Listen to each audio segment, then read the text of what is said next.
special. Από τι όμως το λες?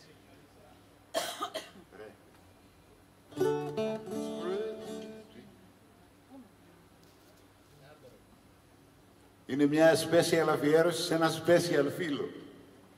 Τζον, νομίζω βρήκα το υπερκατάλληλο κομμάτι. Ναι, λέει όχι, είναι υπερ-special. Αφιερωμένο σε αυτόν εκεί τον τύπο. Εκεί. Ο Γιάννης είναι, εκεί, αυτός. Ναι. Γιατί έχει γενέθλια.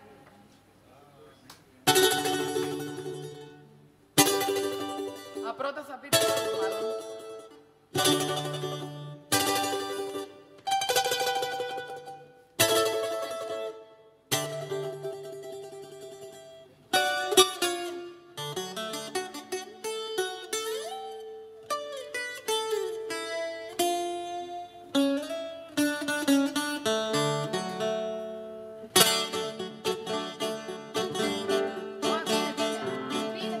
Μυστήριο που είναι η Ελλάδα, δάνειο ακρίνει, φράγκο δεν δίνει. Αγγλία, Σαμπίνα εις πράξη, φεύγε ένα τσέκι που γράφει εντάξει, φεύγε ένα τσέκι που γράφει εντάξει.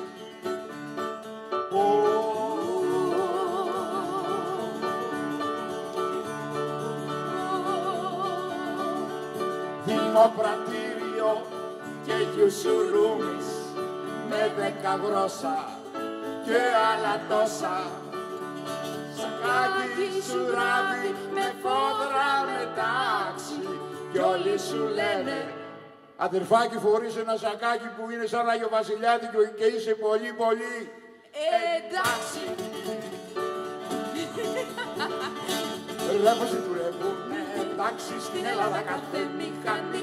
Όλη η Παλαβίνα είναι έξω κι όλη η λογική μες στο ταφλί. Ολέ!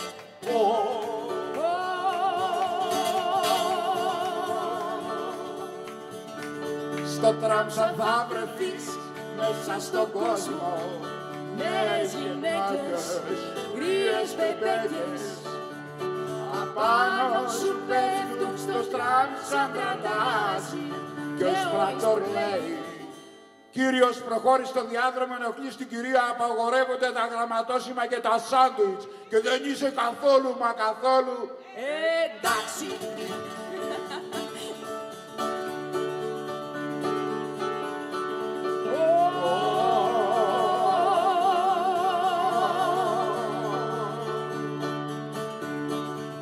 Νύχταζε στα κρυφά ο κάθε Έλλη, στον τοίχο αφήνει αυτό που πίνει κι αντίζει ο πόλισμαν να τον τεντάζει κι όπου λέει αδερφάκι Πόλιντσμαν, αν πρόκειται να με πας μέσα για μια χουφτίτσα νερό δεν είσαι καθόλου μα καθόλου εντάξει. Γλύκα του λέει δεν είσαι εντάξει. Ρε πως τι δουλεύουνε εντάξει στην Ελλάδα κάθε μηχανή. Όλη η Παλαβίνα είναι απόξω και η λογική μες στο δαφνί. Special! Λοιπόν, και τώρα δεύτερο πρόγραμμα. Ναι, κοίτα. Μας κάνει και κουμάντο. Κουμάντο τώρα εγώ δεν έχει. Στο διάλειμμα θα κάνω εγώ κουμάντο.